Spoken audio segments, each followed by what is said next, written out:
நீங்கள் அறிந்து கொள்ள வேண்டிய ஒரு ரகசியம் இருக்கிறது. அது என்னவென்று சொன்னால், ஆண்டவராக இயேசு கிறிஸ்து உங்களை நேசிக்கிறார்.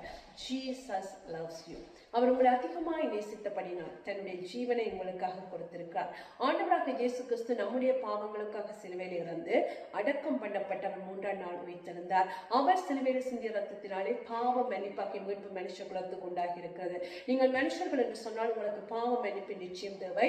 அதை ஆண்டவராக இயேசு கிறிஸ்துடைய ரத்தம் மாத்திரமே கொடுக்க முடியும். அவர் எல்லாருக்காக உணர்ந்திருக்கிறார். அந்த சிலுவையுடைய ஆசீர்வாதம் உங்களுடையதாக வேண்டும் என்று சொன்னால் நீங்கள் அதை உங்களுடையதாக்கி கொள்ள வேண்டும். என்னுடைய பாவத்துக்காக ஆண்டவராக இயேசு கிறிஸ்து சிலுவையில் இறந்தார். அவருடைய ரத்தம் என்னுடைய பாவத்தை கழுவும் என்று நீங்கள் நம்பி அவரிடத்தில் வந்து அவரை உடைய இரட்சகராகவும் ஆண்டவராகவும் ஏற்றுக்கொள்ளும் போது அவர் சிலுவையில் செய்து முடித்த அந்த ஆசீர்வாதத்துடைய பங்கை பெறுவதற்கு உங்களை தகுதி உள்ளவர்களாக மாற்றிக்கொள்கிறீர்கள். ஆகையால் கேட்டுக்கொண்டிருக்கிற இந்த வேளையிலே உங்களுடைய வாழ்க்கை ஆண்டவராக இயேசு கிறிஸ்துக்கு ஒப்புக் கொடுங்கள். தொடர்ந்து அவருடைய பிள்ளைகளாக வாழும்படி அர்ப்பணியுங்கள். ஆண்டவராக இயேசு கிறிஸ்து நம்ம எல்லோரையும் நிறைவாய் ஆசீர்வதிப்பார்.